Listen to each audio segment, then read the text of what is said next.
மேஷராசி நண்பர்களுக்கு எப்போவுமே ஒரு விஷயத்தை எடுத்தோம்னா நான் சக்ஸஸ் பண்ணி தருவேன், நான் ஜெயிச்சிருவேன், என் மனசில் பெரிய உறுதி உண்டு, இந்த காரியத்தை நான் நடத்தாமல் விட மாட்டேன். இது எல்லாமே பாசிட்டிவ் நோட்ஸ் தான்.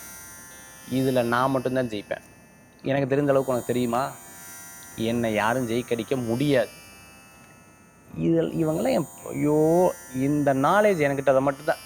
இந்த மாதிரி இருக்கக்கூடாதுன்னு சொல்லுவாங்க. அதாவது கான்ஃபிடென்ஸ் இருக்கலாம், ஓவர் கான்ஃபிடென்ஸ் இருக்கக்கூடாது. ஆசை இருக்கலாம், பேராசை இருக்கக்கூடாது.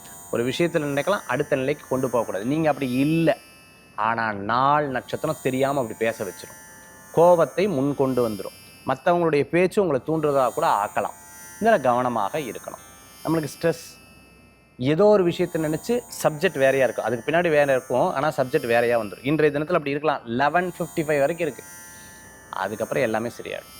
எல்லாமே சரியாகும், கவலைப்பட வேண்டாம். ஸோ இந்த தினத்தில் அன்டில் 11:55 மார்னிங் கொஞ்சம் கேர்ஃபுல்லாக இருந்துட்டிங்கன்னா எல்லா பலன்களும் கூடி வரக்கூடிய நாளாக இன்றைய தினம். வாகனத்தை வேகமாக ஓட்டாதீங்க, யார்ட்டையும் எதிர்த்து பேசாதீங்க, யாரையும் திட்டாதீங்க. தப்பாக உங்கள் சைடு இருந்தாலும் அவள் சைடு இருந்தாலும் பொறுத்து போகிறது ரொம்ப நல்ல பலன்களை கொடுக்க. வீடு அட்வான்ஸ் கொடுக்கறது, முடிவெடுக்கிறது, நெவர் எவர் டூ அன்டில் 11:55. அதுக்கப்புறம் உங்களுக்கு நன்னா இருக்குது. மேஷராசி நண்பர்களுக்கு உண்டான அற்புத வழிபாடு இன்றைய தினத்தில் கிருஷ்ணர் வழிபாடு, வெற்றி வழிபாடு.